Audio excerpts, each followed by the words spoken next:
selamat sore pemirsa Discuss. Kita bersama kembali dalam diskusi kesehatan untuk sore hari ini dengan topik kesalahan orang tua dalam mendidik anak. Saya Retno Yunita bersama dengan Dr. Muhammad Azhari, dosen kedokteran dari Universitas Sumatera Utara.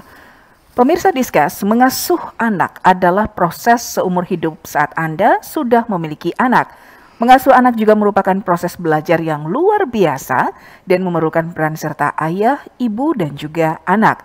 Setiap orang tua pasti ingin memberikan yang terbaik bagi anak-anaknya, termasuk mencurahkan kasih sayang dan memenuhi kebutuhan anak. Sementara itu, dalam proses mengasuh anak seringkali ada hal yang tidak sesuai atau kesalahan yang dilakukan oleh orang tua. Seringkali kita menunjukkan cinta dan kasih sayang kepada anak, orang tua kadang tidak sadar justru memberi pengaruh buruk bagi anak. Dan bagaimana seharusnya tindakan orang tua terhadap anak? Langsung saja untuk membahas hal ini, saya sapa Dr. Muhammad Azhari, dosen kedokteran Fakultas Universitas Sumatera Utara. Halo Dr. Azhari, apa kabar? Kabar baik, apa kabar Mbak? Oke, kabarnya juga baik sekali dokter. Ini topik bahasan kita menarik sekali soal kesalahan orang tua dalam mendidik anak. Benar. Jadi walaupun orang tua agak tidak suka kalau disalahkan gitu ya dok ya. Tapi ternyata dalam hal prakteknya hal-hal ada kesalahan-kesalahan yang juga sering dilakukan oleh orang tua terhadap anak. Kesalahan sekecil apapun, anak akan merekamnya. Ya, Dia akan mengekspresikannya di kemudian hari. Itu yang berbahaya. Jadi artinya apa yang dilakukan, kemudian apa yang dibicarakan orang tua itu terekam oleh mereka ya dok ya? Hati-hati. Hati-hati. Nah, ini menarik ya dok, ternyata menjadi orang tua itu kayak udah dokter bilang warning hati-hati. Susah gampang gitu ya dok. Iya benar, kadang lupa kita. Ya. Jadi pengalaman saya sendiri yang terbayangkan dok ketika sudah punya berumah tangga, waduh enak nih punya anak. Dan ternyata ketika anak lahir ada masalah baru yang muncul lagi. Benar. Kemudian dalam proses mengasuhnya juga, wah kita masih harus belajar banyak begitu ya dok ya. Di masalah baru muncul, masalah baru lagi di baliknya muncul. Betul terus sekali. Begitu, nggak putus-putus. Betul. Nah, lantas bagaimana dok sebenarnya peran ayah dan ibu sebagai orang tua terhadap anak? Nah, saya akan nerangkan dulu. Sejak masa embrional si calon bayi ini, apa yang terjadi di situ di dalam perut ibunya, di dalam rahim ibunya, bahwa kita itu sudah di otak kita itu ada yang namanya embedded, penanaman. Apa yang ditanamkan di situ, skill Anda nanti setelah lahir apa. Jadi tidak sama semua, ada anaknya misalnya tiga itu berbeda skill. Betul. Nah, ada yang suka nanti dia di sekolahnya suka matematik, ada yang suka ilmu biologi, ada yang suka ilmu fisika gitu. Jadi nggak sama semuanya anak harus sama. Nah, nggak bisa. Sudah ada embedded. Embedded itu kalau kita kajikan ke agama itulah Tuhan yang mengatur sudah. Satu, harus diingat oleh para orang tua ya bahwa anak akan lahir otaknya sudah dipersiapkan, namun yang penting dulu adalah otaknya otak reptil atau otak reptil dan mamalia. Itu maksudnya gimana? Begini, sejak dia lahir kita perhatikan apakah dia intelektualnya sudah berkembang belum. Kita lihat kalau dia lapar apa, menjerit, nangis, memberontak dan sebagainya. Betul. Mamalianya dikasih makan, dah diam. Seperti itulah otak reptil dan mamalia. Cuma itu aja. Otak primitif lah kita bilang, susah kali nanti orang tuanya mengerti ya. Jadi ibu-ibu, bapak-bapak, bahwa anak yang dilahirkan itu dibekali dengan otak primitif ya. Ibu lihat sendiri atau bapak lihat sendiri di rumah itu anak ada dua, kasihkanlah makanan yang sama bentuknya, itu akan saling berebut, mau menguasai. Betul. Itulah otak reptil tadi, otak primitif tadi. Tidak ada pertimbangan baik buruk, semuanya hajar aja. Yang penting aku bahagia. Itulah dia otak primitif tadi. Oke, kemudian masuk nanti usia sekolah, mulai berkembang otak intelek. otak baru katanya. Kalau di kedokteran dibilang neokortek. Kortek itu otak. Nah, jadi disitulah dia mulai explore. Oh iya, ini 1 tambah 1 2 ya mah. Nah, itulah dia. Atau rasa ingin tahunya juga, wah itu luar biasa biasanya, Dok. Seperti itu dia. Dibekali oleh otak baru namanya neokortex. Namun jangan salah ibu bapak bahwa dengan bekal otak neokortex bukan seperti kita yang bisa mempertimbangkan baik buruk atau judgementnya sudah ada belum anak itu belum ada. Ya dia buat kesalahan, kenapa aku dimarahi? Itu dia nanti kita bahas. Seperti itu dia, Mbak. Oke, jadi ternyata dalam prosesnya ada pendekatan atau pola asuh yang berbeda dalam tingkat usia, Dok. Itu otak primitif. Jadi kalau Bapak Ibu punya anak umur antara 0 sampai 12 bulan, sama Bapak Ibu melatih binatang sirkus. Melatih binatang sirkus tuh artinya harus ada sabar. Iya, sabar. Kita mau kemana ini arahnya? Mau jadi liar ya, liarkan aja sekalian. Kalau mau jadi dia orang intelek, pelan-pelan lah. Ya. Jadi ini apa Pak? Ini apa Mah? Oh ini kupu-kupu misalnya. Kenapa dia terbang? Kalau kita jelaskan secara ilmiah, bengong nanti dia. Dia cari. Dia mau jalan-jalan, mau cari temannya, itu cocok sama dia, sederhana. Kenapa? Otak inteleknya itu masih sederhana sekali, belum sampai 6 mili. Jadi kalau dia sudah maju otaknya, neokorteksnya itu ketebalannya itu 6 mili. Nah kalau itu masih masih di bawah 6 mili, masih primitif kali lah. Nah kalau orang yang suka sekali misalnya mengkonsumsi zat-zat terlarang, ya maka otak yang 6 mili tadi nyusut lagi seperti otak primitif. Makanya orang yang pencinta narkoba, pencinta ya saya bilang, itu suka merusak, destruktif dan agitasi. Ya, jadi janganlah anak Anda seperti itu. Bukan harus dikasih narkoba, enggak, bukan. Kalau kita salah mendidiknya, maka dia akan mendominankan otak primitif anaknya nanti di kemudian hari. Jadi setelah dia dewasa anaknya ya tetap jadi kayak primitif, mengedepankan ego, mengedepankan kekerasan. Seperti itu dia. Salah didik nih orang tua. Oke, jadi terkadang anak yang mungkin punya sifat yang tidak baik, benar, bukan anak yang disalahin, jadi orang tua yang sebenarnya jangan disalahkan sekolahnya, salahkan rumahnya dulu. Karena sekolah pertama dia adalah rumahnya. Ya, guru pertama dia ibunya. Betul. Guru keduanya bapaknya. Nah, karena jarang bapaknya di rumah, karena ibunya yang dominan di rumah. Jadi guru pertama kali siapa? Ibunya, baru di sekolah. Jangan salahin sekolahnya. Yang pertama dia sekolah itu ibunya. Ya kalau kasar di rumah ya ke sekolah sana tetap kasar, sudah embedded, sudah tertanam. Jadi cuma mengarahkan paksa daur ulang lagi pelan-pelan, ya pola pikirnya, cara mendidiknya agar dia berubah total. Oke, jadi porsinya ibu tuh memang sebenarnya adalah guru pertama bagi si anak, ya, gitu, Dok? Sejak di dalam perut si anak itu, sejak dalam rahim si anak itu, guru dia adalah ibunya.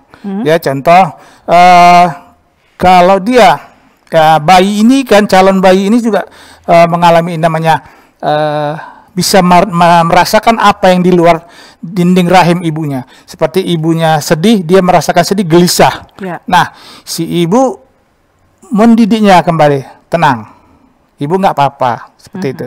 Ayah ibu berantem di rumah, anak dalam kandungan juga merasakan, dia gelisah. Dia merasakan apa yang dirasakan orang tuanya. Jadi jangan kira ya, anak nggak tahu apa-apa, tahu loh. Bisa merasakan mereka. Mereka bisa merasakan si ibu senang, misalnya lagi mutar musik, senang lagu itu, ibu itu anaknya ikut senang. Nah, cepat perkembangan tubuhnya, seperti itu deh, Mbak. Oke, baik pemirsa Discuss. Jadi peran orang tua sangat luar biasa terhadap perkembangan tubuh kembang anak ya, Dok. Jadi guru pertama dia adalah ibunya di rumah. Berarti ibu harus dibekalin dengan banyak pengetahuan, begitu ya? Iya benar. Dok, ya? Jadi sayang anak itu, kalau kata pepatah ya, sayang anak dipukul, artinya dididik. Bukan dipukul seperti pakai fisik gitu ya? Iya, bukan. Sayang menantu dituntun. Oh gitu. Sulit memang. Tapi kalau dia mau berpikir sejenak, oh iya benar. Sayang anak dipukul. bukan dipukul kejam, enggak, dididik dia betul-betul, maka dia akan lurus jalan yang enggak belok sana belok sini, mengacu sana sini, enggak.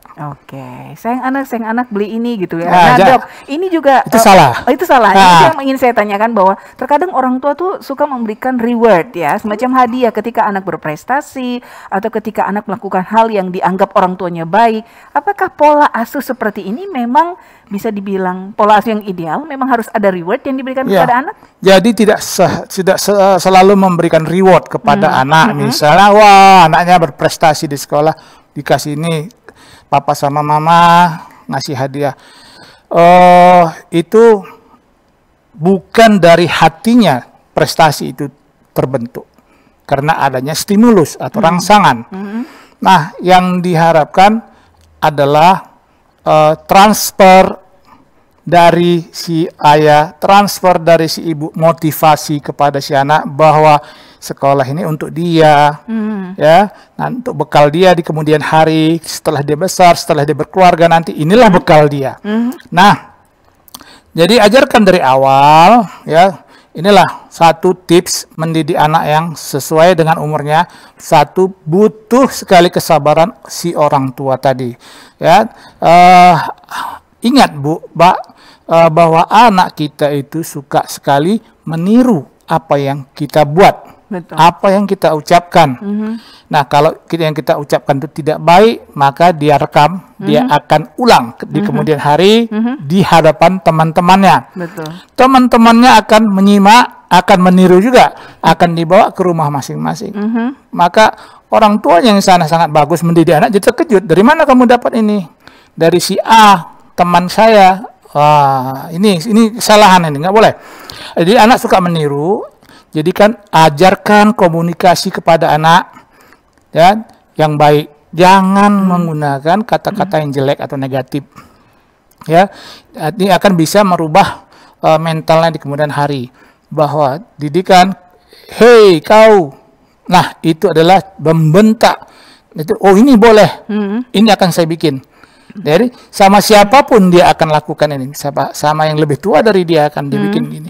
Ini kan salah ini. Harusnya yang muda menghormati yang tua. Betul. Ini enggak, dia yang tidak ada hormatnya kepada orang yang lebih tua. Jadi jangan bandingkan masa kecil Anda dengan dia. Anda dulu mungkin sakit-sakitan dibuat orang tua Anda strength dan sebagainya. Sama dia jangan, lemah lembut. Nah, lemah lembut akan direkamnya lemah lembut. Oh, begini seharusnya bergaul nanti di kemudian hari. Gunakanlah bahasa yang mudah, ya, yang mudah dimengerti maksudnya sama dia. Jangan pakai bahasa-bahasa asing. Nah, nanti dulu itu.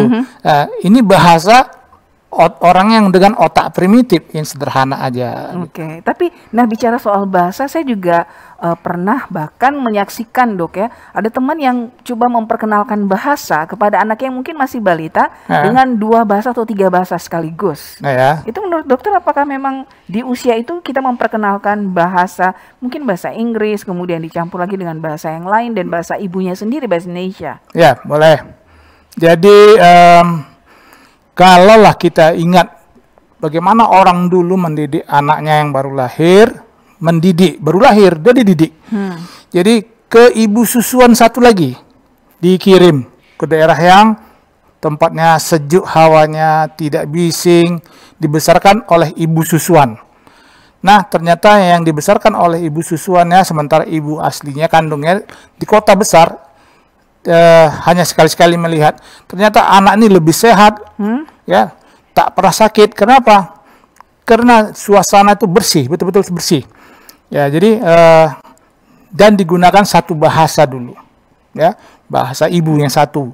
Nah, nanti setelah dia lepas menyusui, dikirim kembali ke ibu kandungnya, baru ada bahasa tambahan, ya, istilah-istilah.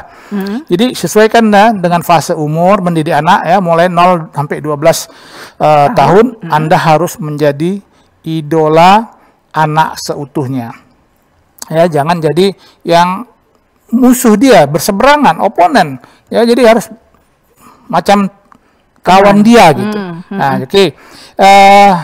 Jadi di usia 0 sampai 12 tahun ini anak itu mudah sekali diprogram, ya, sesuai dengan perkembangan neokorteks tadi, otak barunya. Tumbuh sedikit program lagi, tumbuh dikit program lagi yang baru, yang baik-baik. Nah, seperti itulah 0 sampai 12 tahun. Oke, jadi mudah diprogram dan sesuai dengan keinginan kita. Jadi anak ini mau jadi apa? Mau baik-baik ya. Mulai dari itulah umur 0 sampai 12 tahun. Dekatlah dengan orang tuanya, bahasa yang baik, kemudian yang sederhana, jangan bahasa yang terlalu rumit. Apa itu Pak, apa itu Ma, misalnya pakai bahasa yang ilmiah gitu. Ya, si anak jadi bingung. Belum sekolah, belum tahu membaca, menulis, ya udah bingung dia. Nah, yang kita takutkan apa? Bosan. Nah, kemudian cara mendidik juga berbeda dengan orang yang anak yang di atas 12 tahun.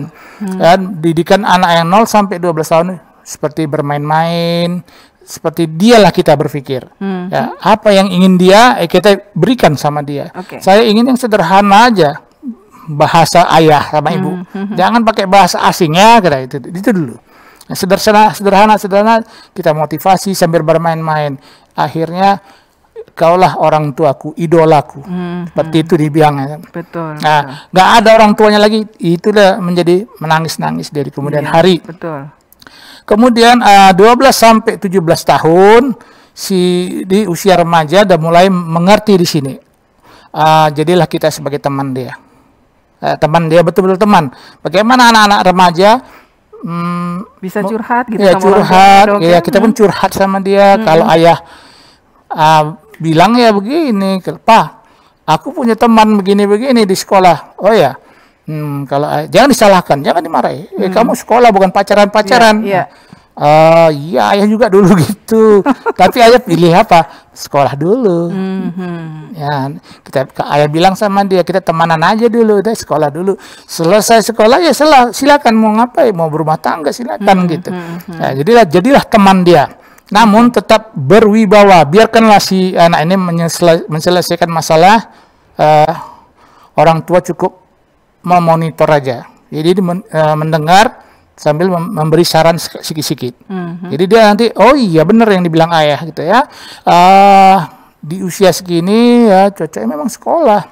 Pacaran nanti aja dulu. Nah, atau kalau memang mau berumah tangga nunggu setelah selesai kuliah. Baru rumah tangga, silakan nggak apa-apa.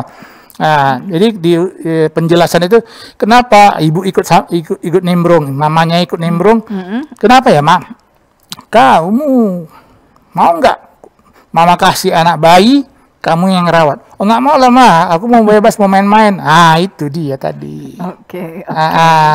Jadi pendekatan seperti itu yang dibutuhkan ya, dan komunikasi dalam keluarga. Iya, terbuka. Ya, jangan diam, jangan bicara itu pantang. Loh, kenapa pantang? Apa ilmiahnya gitu? Nah, itu dia udah mengerti dia. Ya. Apa ilmiahnya di sini? Nah, gitu. Itu di usia 12 ke 17, Dok. Iya, 12 sampai 17 itu udah krisis itu, ego, dia ingin menunjukkan jati dirinya siapa gitu. Nah, kita ikut jadi kayak dia gitu. Tapi dengan ada rem-rem tertentu ya. Nah, jangan melewati fase ini gitu. Kemudian tetap memanggil sebutan nama kepada anaknya. Jangan pakai oi, hey. Atau istilah-istilah di luar tuh. Hey you dog, monkey, nggak boleh. Itu bahaya. Jadi itu kebun binatang semua yang. Ya, kalau udah gitu apa yang dilakukan ini dulu ya, saya kedepankan ilmiahnya begini.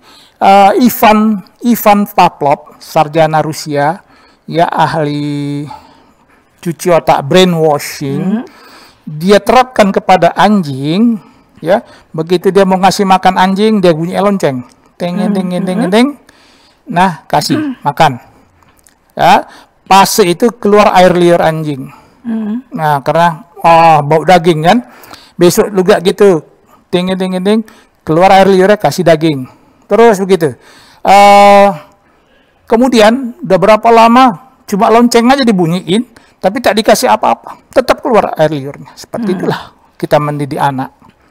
Ya, brainwashing. Kita mau brainwashing si anak tapi dengan yang bagus. Ya, bukan dengan yang salah. Seperti itu, Mbak.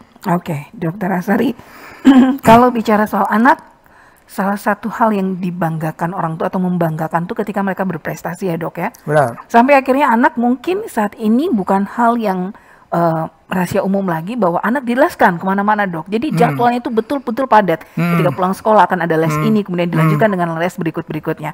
Nah, menurut dokter, apakah ini benar nggak perlakuan orang tua seperti itu?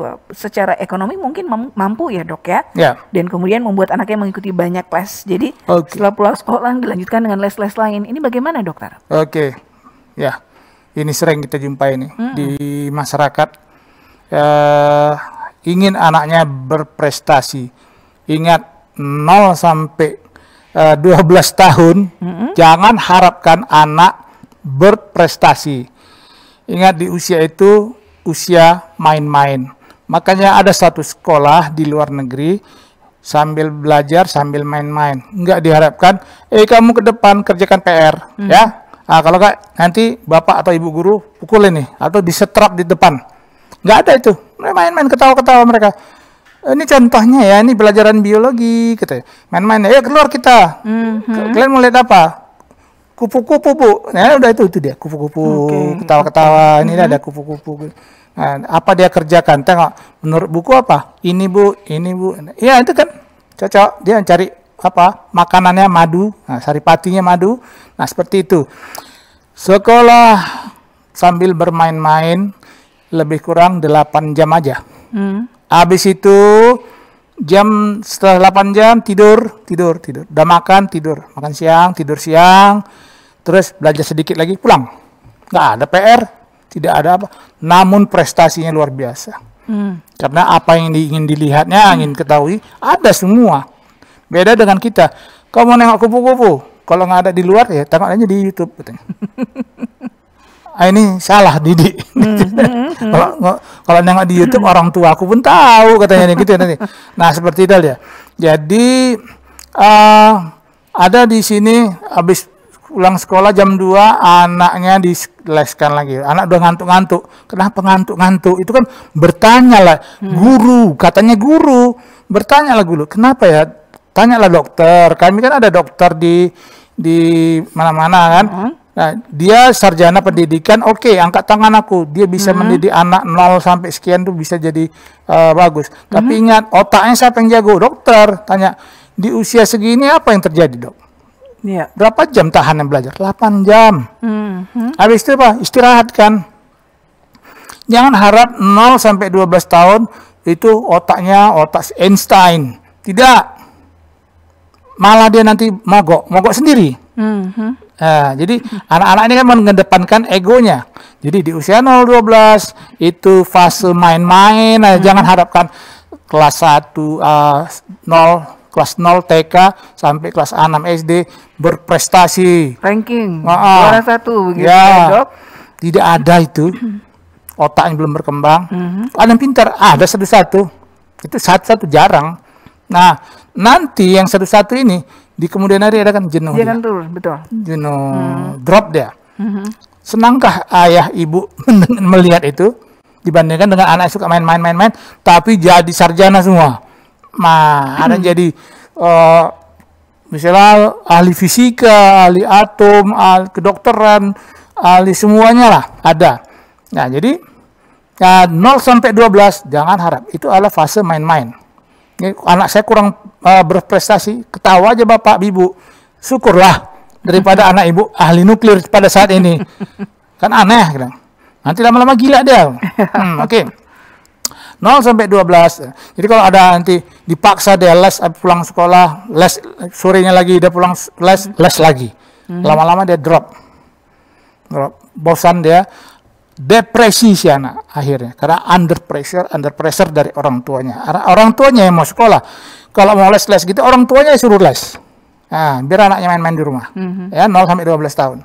Oke, jadi jangan diambil haknya anak ya, Dok ya, untuk mereka bisa bermain di usia itu ya, Dok. Sehingga ada istilah, ada golden age di usia-usia. Ada golden age ya, 0 sampai 5. Itu di situ dipupuk. Kasih makanan yang bergizi tinggi yang bagus. Nah, otak inteleknya naik, berkembang. Di situ yang ibu harapkan nanti di kedepannya dia adalah seorang yang betul-betul pintar. Gak usah lah kayak Einstein, kayak orang gila gitu. Tapi dia sekolahnya bagus gitu. Baik, jadi semakin jelas ya. Di sini kalau dokter menjelaskan semakin jelas bahwa sebenarnya posisi orang tua ketika ingin membuat anak berprestasi, benar, tidak dengan penuh aturan di usia 0 sampai 12 tahun, begitu ya, benar, Dok ya. Jadi kan mereka berkembang sesuai dengan usia mereka, begitu. Sudah ada manual booknya, Bu, Bapak Ibu. Oke. Seperti kita beli barang, ada manual booknya. Tekan ini satu, tekan ini. Jalanlah alat ini. Nah, anak juga begitu, ada manual booknya. Mulai dari dalam perut ibunya sampai dia lahir, sampai dia akan berkembang sesuai dengan manual booknya. Dok, masalahnya sekarang di situasi pandemi, sekarang anak-anak mau tidak mau belajar dengan sistem daring. Artinya mereka akan menggunakan gadget atau handphone, begitu ya, Dok ya. Betul. Dan kalau tadi dokter singgung bahwa mereka ketika tanya kupu-kupu udah nggak usah lihat aja di YouTube atau di Google begitu, Dok. Nah, ini bagaimana dong perkembangan situasi seperti sekarang kemudian dengan serba gadget, apa hal yang penting dilakukan orang tua? Oke, di masa pandemik ini semuanya serba terbatas ya. Jadi bimbingan orang tua diperlukan juga. Jadi karena tatap muka dengan guru juga terhalang, walau hanya dengan memakai alat atau gadget internet itu tidak cukup ya. Jadi dia harus ada tatap muka dekat ya. Dengan tatap muka aja masih kurang. Harus ada bantuan dari ibu atau ayah di rumah yang tim lagi, ada tim satu lagi. Ya, kita duduk sini ya, kita apa tadi dipelajari sama ibu guru. Ini Pak, ini Bu, Ma. Oke, kita ulang lagi. Oke, berarti ada susunan jadwal buat belajar bareng sama anak, begitu dong? Sambil main-main, jangan serius sekali. Nanti bapak bentak-bentak, mamanya bentak-bentak. Darting orang tua. Biarkan aja salah pada saat itu. Tapi besok nanti, oh iya Pak, salah semalam. Itu dia. Itu yang kita harapkan. Dia sendiri yang ngerti. Jangan dipaksa. Jadi kata ibu guru apa tadi begini, oh papa juga mau belajar lah nih, seperti itu. Jadi kita sebagai kawannya ikut juga belajar. Oke. Nah dokter, ketika anak melakukan kesalahan, ini tentunya kan biasanya orang tua tuh langsung menghukum. Buat sebagian besar orang tua, walaupun mungkin ada sebagian yang tidak begitu ya dok, untuk memberikan efek jera. Apakah atau bagaimana cara memberikan hukuman? Oke. Ya ada orang tua yang berpikirannya kolot. Ya kalau anak salah ya langsung tegas dihukum. Itu termasuk yang kolot ya? Ya, itu salah besar. Itu akan membuat dia menarik diri. Ya, jadi tadinya dia ingin misalnya ada teguran atau pelajaran di sekolahnya yang dapat nilai yang rendah, harusnya dia melapor dengan senang hati. Ini takut. Malah akhirnya dia berbohong. Oke, jatuhnya bohong ya. Berbohong. Ini akan dibawa terus sampai kapanpun, sampai dia jadi orang tua lagi. Nah, sebaiknya sebagai orang tua nggak ada sikap yang kolot ini. Ya, adakah PR dari sekolah? Ada Pak. Tadi saya dapat segini Pak. Oke, nggak apa-apa, kita ulang. Ya. Nah, ini bagus, ini udah mulai bagus kamu gitu. Dipuji. Ya, dipuji dia. Nah, nanti ke depannya lain kali ini pasti naik nih. Tadinya misalnya ponten 5, sekarang nanti ponten 7 ya, ponten 10, seperti itu dia. Jadi anak pun semangat gitu. Betul, Dok. Jadi ketika anak melakukan kesalahan harusnya orang tua melakukan pujian begitu ya, benar. Ini untuk bukan memotivasi. Ya, kita bukan menghukum seorang penjahat, bukan. Kita mau mendidik, mengajari dia cara yang jujur dan sebagainya gitu. Jadi bukan hanya dimarahi, tidak boleh tidur, tidak boleh dapat uang jajan, strap, nah itu salah. Atau diomelin gitu? Diomelin dua kiri kanan, nggak ada jeda waktu dia membela diri. Nah, itu salah betul, Ibu-ibu tuh yang biasa suka dong. Nah, ibu yang merepet, bapak maunya ikut menyela di situ, jangan. Ya, kalau ibu udah mulai merepet, udah suruh ibunya mandi sana. Nah, biar bapak sini gitu. Oke, Dok, nanti kita akan bahas bagaimana sebenarnya ketika ada masalah, peran orang tua, kemudian artinya ayah dan ibu, kemudian mau menyikapinya terhadap anak. Benar, di segmen berikutnya kita akan bahas. Pemirsa Discuss tetap bersama kami dalam diskusi kesehatan dengan topik kesalahan orang tua dalam mendidik anak.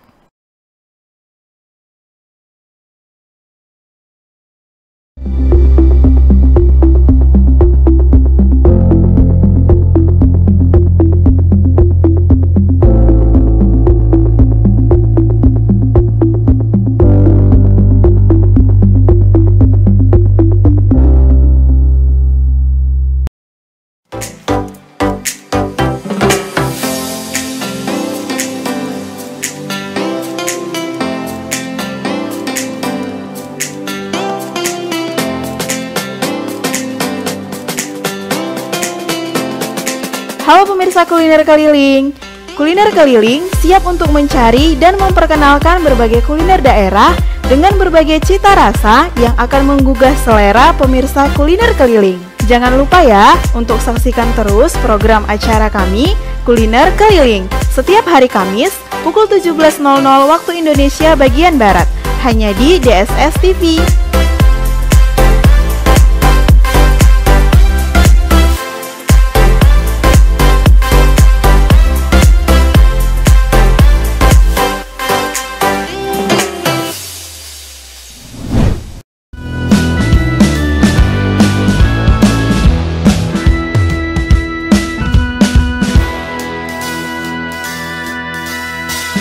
Hai sahabat pancing semua, jangan lupa terus saksikan program acara Lapak Mancing hanya di DSS TV Medan pada hari Selasa pukul 17.00 waktu Indonesia bagian Barat.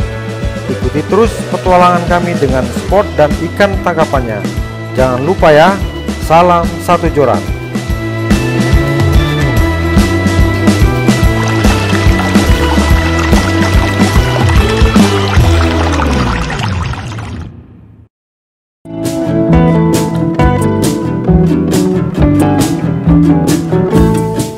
Jangan lupa saksikan terus Discuss, diskusi kesehatan setiap hari Jumat pukul 14.00 waktu Indonesia bagian Barat.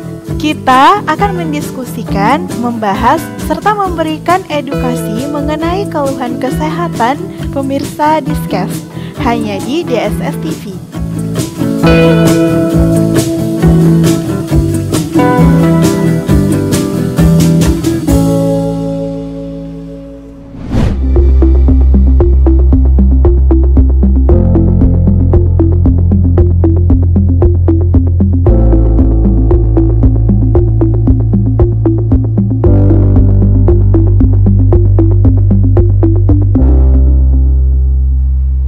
Baik, terima kasih pemirsa Discuss. Kita masih bersama dalam diskusi kesehatan dengan topik kesalahan orang tua dalam mendidik anak. Dan untuk pemirsa Discuss yang ingin bertanya mengenai kesehatan serta edukasi tentang kesehatan, Anda boleh mengirimkan pertanyaannya melalui WhatsApp kami di 0811 6106 676 serta di kolom komentar dan DM Instagram kita DSS TV, serta boleh juga bertanya melalui kolom komentar channel YouTube DSS TV. Kita akan bahas setiap pertanyaan melalui WhatsApp, IG, serta YouTube dari pemirsa Discuss. Jadi tunggu apa lagi? Ayo diskusi kesehatan bersama kami. Pastinya akan dikupas tuntas dan Anda sudah bisa ajukan pertanyaan dari sekarang. Dan hari Jumat akan kita tayangkan hanya di channel YouTube kita DSS TV. Baik, Dokter Asari, kita lanjutkan kembali. Dokter, terkait dengan pembahasan kita kesalahan orang tua dalam mendidik anak. Dari segmen pertama kita, ternyata banyak hal yang seringkali mungkin orang tua menganggap sepele tapi punya efek yang pengaruh ke depannya terhadap tumbuh kembang anak ya dok ya.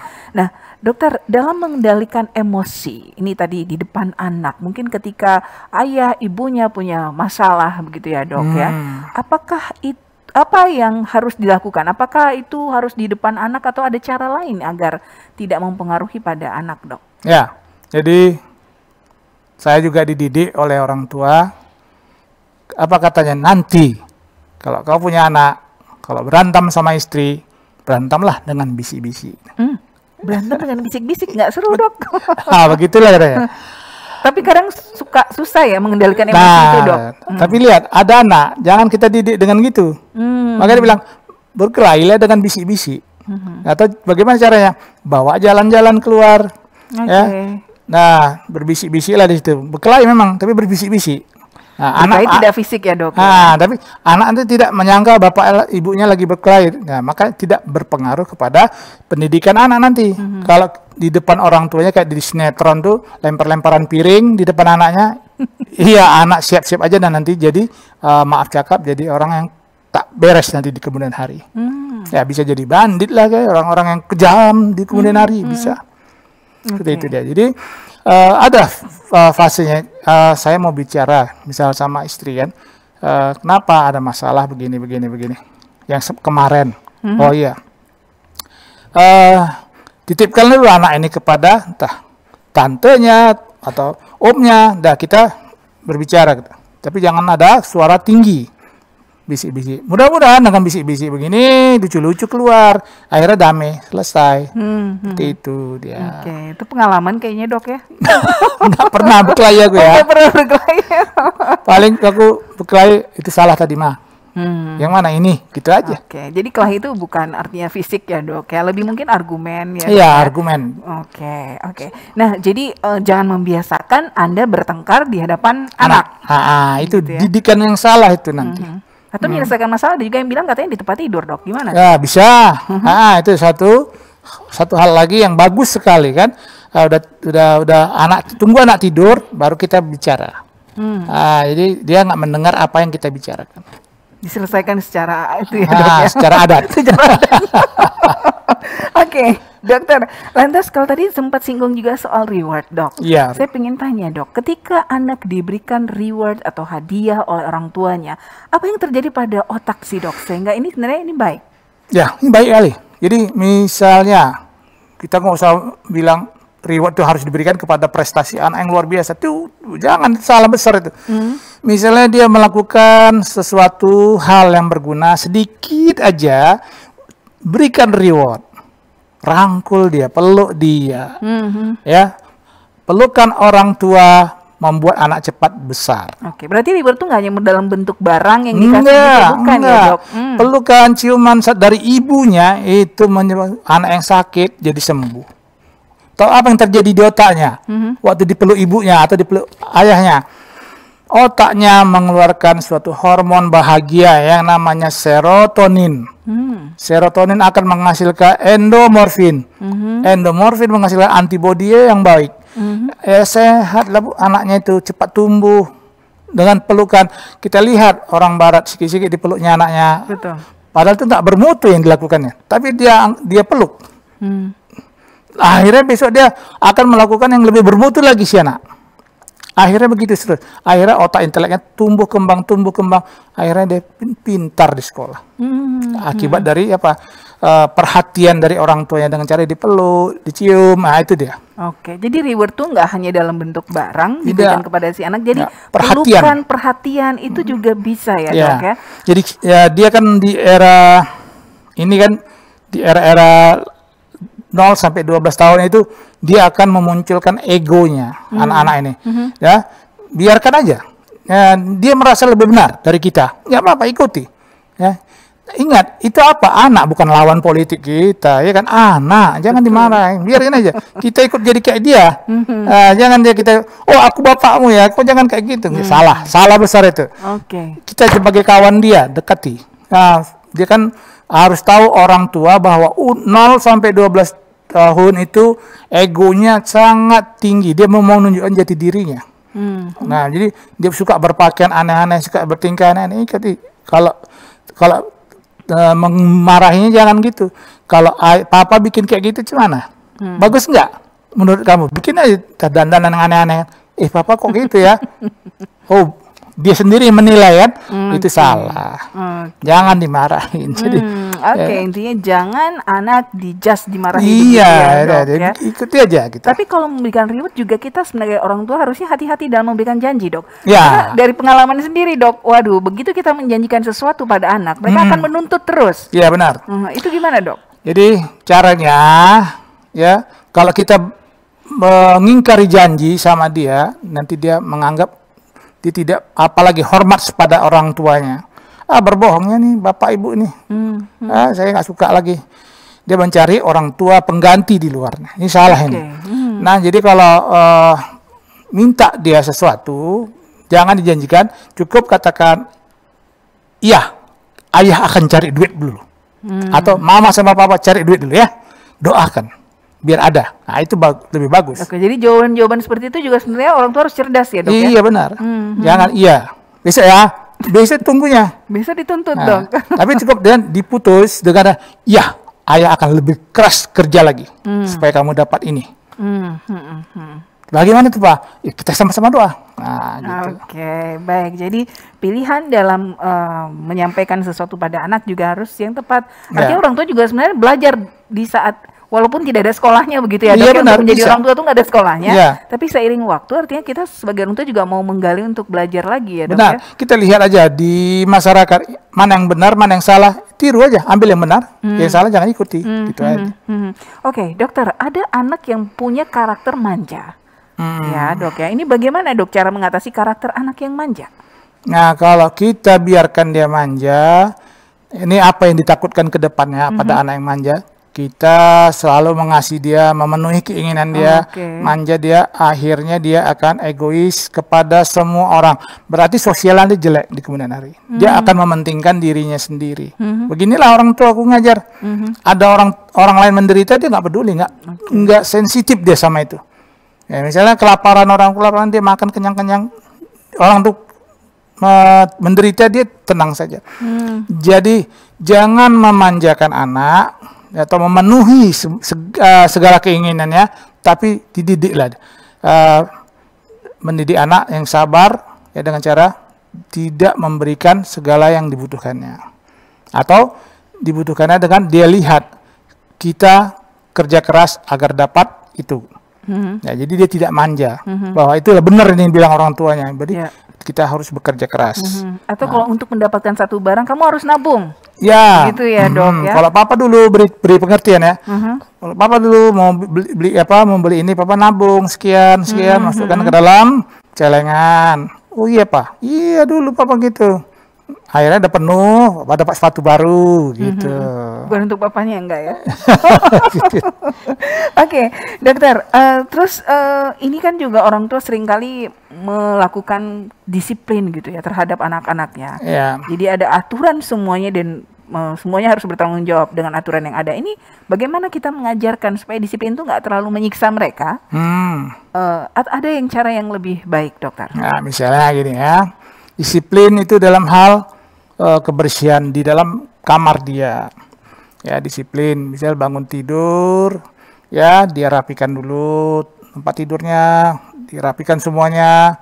Di hari Minggu gotong royong menjemur tilamnya, misalnya menjemur bantalnya, selimut, sambil terangkan bahwa penyakit itu datang mulai dari kamar ini. Kenapa pak? Kenapa ma? Di dalam kamar ini, sering ada kuman, ada kutu, segala macam lah dikatakan. Nah, kalau tidak kita bersihkan, dia akan senang di situ, senang memakan kulit kita misalnya gitu. Senang dia di dalam darah kita. Makanya kita jemur, ya kita ganti spray, kita cuci. Maka dia nggak suka di tempat yang bersih. Oh, dicuci otak dia. Ivan Pavlov efek. Jadi Ivan Pavlov ini pandai dia mencuci otak. Di zaman-zamannya perang dingin dulu, orang anti kepada suatu rezim ditangkap. Jadi bukan dibunuh, dibiarkan di satu tempat, dicuci otaknya di situ dengan ideologi negara itu yang dia benci. Setiap hari sambil diberi reward. Lama-lama dia berubah. Yang tadi benci sama rezim itu akhirnya suka gitu karena adanya reward, tidak diapa-apain. Oh enaknya nih ya, gitu. Seperti itu. Oke, jadi memang untuk memberikan kedisiplinan juga itu ada trik yang harus dilakukan orang Benar, tua, ya. begitu ya dok ya. Jadi orang tua itu adalah guru seni yang baik. Guru seni yang baik Iya. ya dok ya. Saya jadi teringat jadi satu cerita dokter. Ada seorang anak yang kemudian dalam satu keluarga itu diatur, kemudian diajak disiplin sama orang tuanya. Sampai akhirnya dia merasa saya harus cepat keluar dari rumah ini.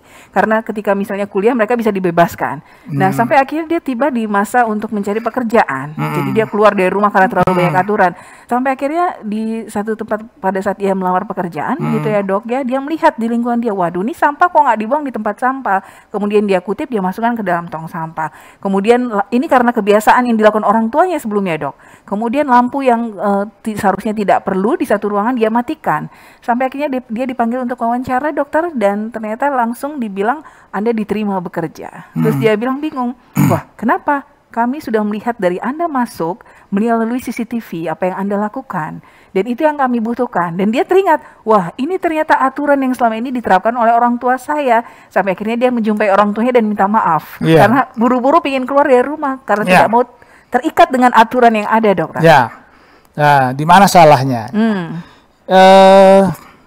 Orang tuanya melakukan itu tanpa memberi alasan yang tepat kepada si anak. Itu aja salahnya orang tuanya. Nah, kalaulah dia bikin, misalnya kita buang ini ya, sama-sama yuk. Kenapa? Kalau rumah kita penuh sampah cuman, ayo. Banyak tikus, banyak ini, banyak itu. Mau nggak kamu? Enggak apa, ayo terbuang apa. Jadi ada alasan. Nah, ada satu lagi yang kayak seperti ini, pendidikan yang salah besar. Ya, anak nggak boleh bergaul, anak harus belajar, ulang sekolah, les, belajar, les musik dan sebagainya. Akibatnya apa? Ada anaknya yang tak kawin-kawin sampai sekarang. Mungkin belum ketemu jodoh kali, Dok. Nggak boleh bergaul sama siapapun. Sama teman perempuannya juga tidak, teman laki-laki tidak. Yang satu lagi dia sukanya hanya kepada teman laki-lakinya, teman perempuannya tidak. Sesama. Seperti itu, dididik keras gitu, tidak menjauhi sosial. Nah, itu salah sekali. Jadi biarkan dia bersosial, tapi dengan satu syarat, diawasi ketat. Ya, apa yang kamu lakukan tadi? Dia pulang bermain-main misalnya. Oh, saya tadi bikin gini Pak, bikin gini Bu, gini. Nah, itu yang bagus, didiskusikan di rumah. Atau nanti si anak sekarang rasanya, waduh ini orang tua mulai kepo, pingin tahu gitu dok, apa yang harus dilakukan. Itu gimana dokter? Perlu kepo kita ya, ingin tahu apa yang dilakukan. Tapi bukan sebagai menggurui. Atau interogasi gitu nggak boleh. Ya, ibu boleh ikut. Papa boleh tahu. Papa ingin juga. Papa punya teman dulu begini. Kalau Papa dulu bergaul begini. Kalau kamu, oh begini Pak. Kan terbuka itu. Jadi dia tidak bohong lagi sama orang tuanya. Jadi itu yang bagus. Silakan kepo, nggak apa-apa. Nggak apa-apa ya dok. Nggak apa-apa. Memang itu hak orang tuanya kan. Tapi bagaimana kalau orang tua terlalu memaksa kehendak kepada anak dok? Nah ini yang sering saya jumpai di masyarakat. Orang tua memaksakan kehendaknya kepada anaknya. Anaknya juga ingin dia punya program sendiri. Nah, dia lihat program ayahnya nggak menarik, ya, ini akan menjadi bentrok antara anak dengan orang tua di kemudian hari. Ini yang membuat keluarga itu tidak akan harmonis. Ini bahaya.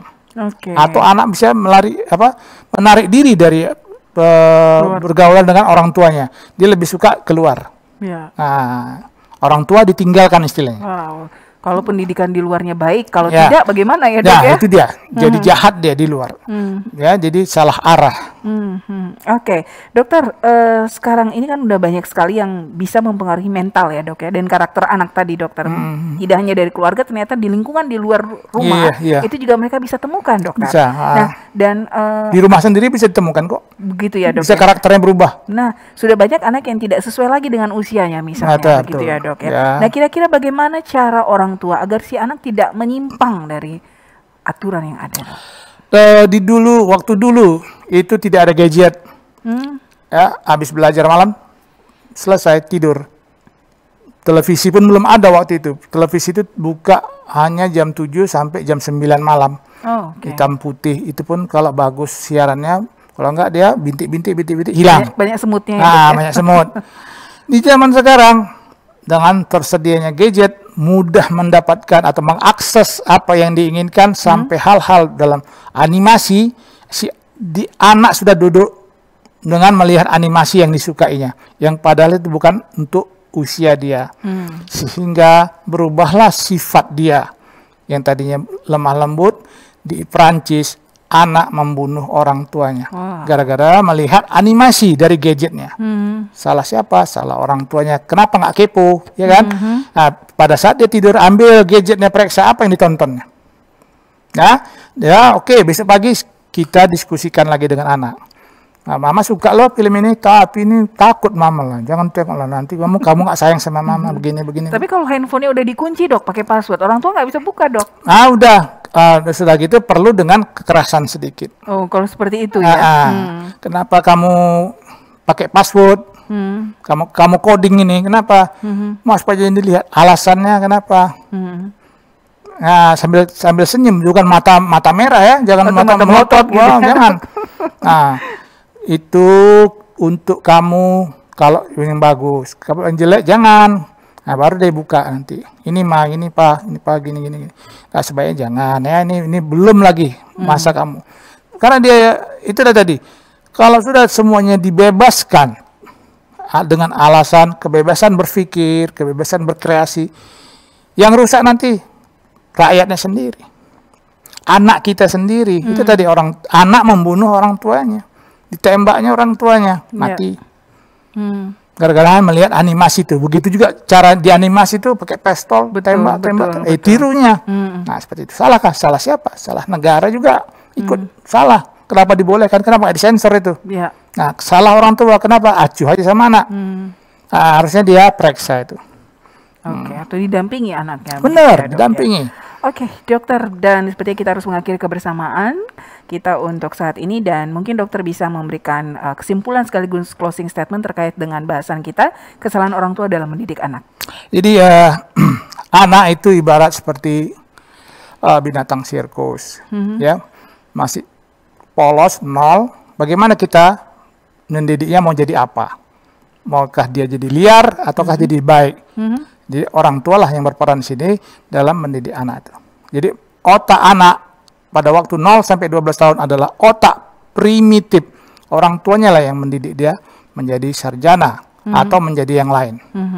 Dan belum ada terlambat juga kalau mungkin melakukan kesalahan ya dok. Ya, belum terlambat, bisa dirubah pelan-pelan. Oke, yang penting kesabaran dan kemauan begitu dokter. Benar ya. Oke, Dokter Asari, terima kasih sekali atas waktunya di acara Discuss kita pada kesempatan kali ini, dan kita akan ketemu lagi dalam pembahasan yang menarik lainnya ya dok ya. Siap. Oke, baik, dan pemirsa Discuss yang ingin bertanya mengenai kesehatan serta edukasi tentang kesehatan, boleh melalui WhatsApp kami di 0811 6106 676 serta di kolom komentar dan Instagram kita DSS TV, serta boleh bertanya melalui kolom komentar channel YouTube kita DSS TV.